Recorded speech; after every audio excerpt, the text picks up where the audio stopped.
গলদা চিংড়ি চিংড়ি বিংড়ি লম্বা লম্বা দাঁড়। হ্যালো বন্ধুরা, কেমন আছো সবাই? আশা করি সবাই খুব ভালো আছো। দিনটা শুরু হচ্ছে আমাদের আজকে চিংড়ি মাছের মালাইকারি দিয়ে। নারকেলটা সিদ্ধ করতে বসিয়ে দেওয়া হয়েছে। চলো তোমাদের আজকে ব্যালকনিটা ঘুরিয়ে নিয়ে আসি। ব্যালকনিটা আজকে কিন্তু একটু ইনোভেশন করেছি। দেখো, বদ্রি এই পুচু পাখিটাকে নিচের তাকে রেখে দিয়েছি। ছোট ব্যালকনি তো, স্পেস কম, তাই একটু ইনোভেশন করতেই হয় মাঝে মধ্যে। আর এই তাকটাতে যে বড় খাঁচাটা ছিল, যেখানে 3টে কনুর ছিল, তার পরিবর্তে নতুন আরো 2টো পুচু পুচু পাখি আসবে খুব তাড়াতাড়ি। চোখ রাখবে ভিডিওতে। আর এই দেখো, লাভ বার্ডগুলোকে একদম ওপরের তাকে দিয়ে দিয়েছি। আর কিছু গাছ ছাদে রেখে এসেছি, কারণ এই একটা র্যাকের মধ্যে তো সব গাছ ধরতো না। চলো এবার রান্নাঘরে গিয়ে দেখি কর্তামশাই কি করছে। আজকে কিন্তু গোটা হেসেলের দায়িত্ব জয়ন্তর, আমি শুধু ওকে হেল্প করে দিচ্ছি। হেল্প করাও কিন্তু একটা মহান দায়িত্ব। এটা কই সেটা কই, এটা দাও সেটা দাও, একদম পাশে দাঁড়িয়ে থাকতে হবে। আর এত বাসন করে যে ধুতে গেলেই ভয় লাগে। 2টো কড়াই চাপিয়ে দিয়েছে। একটা কড়াইয়ের মধ্যে দেখো বড় বড় গলদা চিংড়িগুলোকে ভেজে ভেজে তুলে রাখছে। আর একটা কড়াইতে কিন্তু কুচো চিংড়ি, টমেটো, পেঁয়াজ দিয়ে ভালো করে কষিয়ে নিয়ে তারপরে কিন্তু পালং শাকটা দিয়ে দিয়েছে। আজকে প্রত্যেকটা ডিশই সারাদিনে আমার ফেভারিট ডিশ। আর আজকে তো সব মেনুই চিংড়ি মাছের উপরে হবে। এই মরেছে, এক্ষুনি তোমাদেরকে বললাম যে পেঁয়াজ দিয়ে কষিয়ে নিয়েছে, তারপর দেখছি না, পেঁয়াজ দেয়নি, শুধু 5 ফোড়ন, চিংড়ি মাছ আর টমেটো দিয়ে কষিয়েছিল। এক্ষুনি মনে পড়লো বাবু মশাইয়ের, দিয়ে এইমাত্র পেঁয়াজটা দিয়ে দিল। যাই হোক, টেস্টের খুব একটা পরিবর্তন হবে না, কারণ চিংড়ি মাছের একটা আলাদা ফ্লেভার আছে তো। আর জানো, এই গলদা চিংড়ির এই ঠ্যাংগুলোর কালারগুলো না কেমন নীল নীল কালারের ছিল, আর কাটা কাটা ছিল গায়ে, মানে মসৃণ নয়। আমার তো দেখে ভীষণ ভয় লাগছিল, কি করে খাবো। মানে এইরকম চিংড়ি মাছের ঠ্যাং আমি কোনোদিনও চিবিয়ে খাইনি। আজকে মনে হচ্ছে তেলের একদম আমার শ্রাদ্ধ হয়ে যাবে। তা মাছগুলোকে তুলে নিয়ে তেলে কিন্তু গোটা গরম মশলা দিয়ে দিয়েছিল, তার মধ্যে পেঁয়াজ অল্প একটু পেস্ট করে দিয়ে দিয়েছে। রান্নাটা পুরোটাই কিন্তু একদম লো স্টিমে হবে। হ্যাঁ, হালকা হালকা মাঝে মধ্যে নাড়াচাড়া করতে হবে, অল্প অল্প জল দিয়ে কষাতে হবে, আর তারপরে ঢেকে ঢেকে রাখতে হবে। জানো আজকে কি হয়েছে? জয়ন্ত না আমাদের পুরোনো সাইকেলটা বিক্রি করে দিয়েছে। আমার খুব কষ্ট লেগেছে, জয়ন্তরও কষ্ট লেগেছে। বিক্রি করে দিয়েছে হট করে, তারপরে এখন কষ্ট পাচ্ছে, মিস করছে। কারণ যতই হোক, মানে ফার্স্ট আমাদের ওটাই কেনা হয়েছিল আমাদের সদস্য হিসাবে।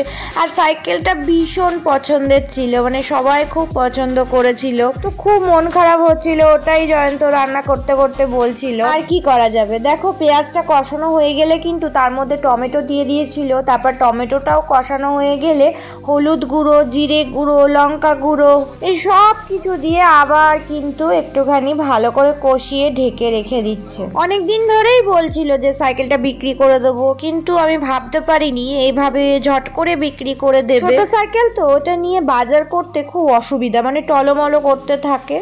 তো সেই জন্য ওর ইচ্ছা একটা বড় সাইকেল কিনবে। তারপরে আমিও ভেবে দেখলাম, ঠিক আছে, বয়স তো হচ্ছে, সবসময় অত শুটেড বুটেড ফ্যান্সি হয়ে থাকাটাও ঠিক না। এখন বয়সের সাথে সাথে জিনিসগুলোকেও তাল মিলিয়ে, মানে মধ্যবিত্ত সিম্পল লাইফস্টাইলটা লিড করাই ভালো।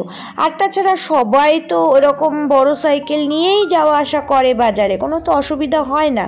তাহলে আলাদা করে অত বেশি দেখানোরও কোনো প্রয়োজন নেই। তো এই দেখো, কথায় কথায় কিন্তু আমাদের শাকটাও হয়ে গেছে। শাকটা কিছুই নয়, জাস্ট জলটা শুকিয়ে যাবে, ড্রাই হয়ে যাবে, ব্যাস হয়ে যাবে। সব কিছু তো দেওয়াই আছে ওর মধ্যে। এদিকে কিন্তু চিংড়ি মাছের জন্য আদা পেঁয়াজ রসুনটাও কিন্তু আমাদের একদম কষানো হয়ে গেছে। এই পরে কোকোনাট মিল্কটা দিয়ে দেওয়া হবে। এবারে তোমরা বলতে পারো দুধ বার করার জন্য নারকেল তো সিদ্ধ করতে দিয়েছিলাম। আসলে নারকেলটা সিদ্ধ করার পরে না দেখা গেল নারকেলটা দিয়ে একটা কেমন নারকেল তেলের মতন গন্ধ বেরোচ্ছে। তো যদি জিনিসটা দিতে গিয়ে যদি রান্নাটা খারাপ হয়ে যায়, এত দামি মাছ, সেই জন্য আমরা আর কোনো রিস্ক নিইনি। সোজা দোকান থেকে কোকোনাট মিল্কই নিয়ে আসা হয়েছিল, অর্ধেকটা দেওয়া হয়েছে আর পুরোটা দেওয়া হয়নি। এটা রাত্রিবেলাতে পনির হবে, তো তখন সেখানেই দেওয়া হবে। তবে আমার মনে হচ্ছে হয়তো আরো একটু দিলে বেশি টেস্টি হতো। তারপরে জল ঢেলে একটুখানি ভালো করে টকবক করে ফুটিয়ে নিতে হবে ঢাকা দিয়ে। আর এই দেখো, শাকটা কিন্তু মোটামুটি প্রায় শেষের দিকে। আমি একদম একবার এসে দেখলাম যে কি অবস্থা। তো দেখছি যে বেগুনগুলো একটুখানি মিশিয়ে দিতে হবে শাকের সঙ্গে, তো আমি সেই জন্য একটুখানি ভালো করে নেড়ে চেড়ে ঘেটে দিচ্ছি।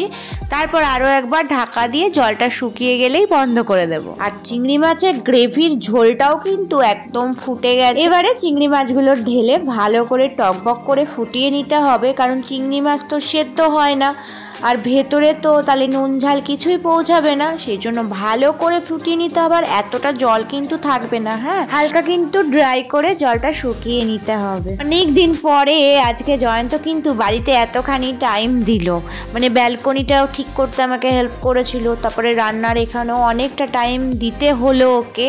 কাজ তো আমিও করছি, ও করছে, কিন্তু এতটা টাইম ও অনেকদিন পরই দিতে পারলো, এই জন্য খুব ভালো লাগছে। আর এই দেখো রান্নাটাও কিন্তু হয়ে গেছে। এই হচ্ছে আমাদের চিংড়ি মাছের মালাইকারি, আর সেই সঙ্গে কিন্তু কুচো চিংড়ি দিয়ে পালং শাক, মানে চিংড়ি মাছটা রেস্টুরেন্ট স্টাইলের আর পালং শাকটা হলো পিওর বাঙালিয়ানা।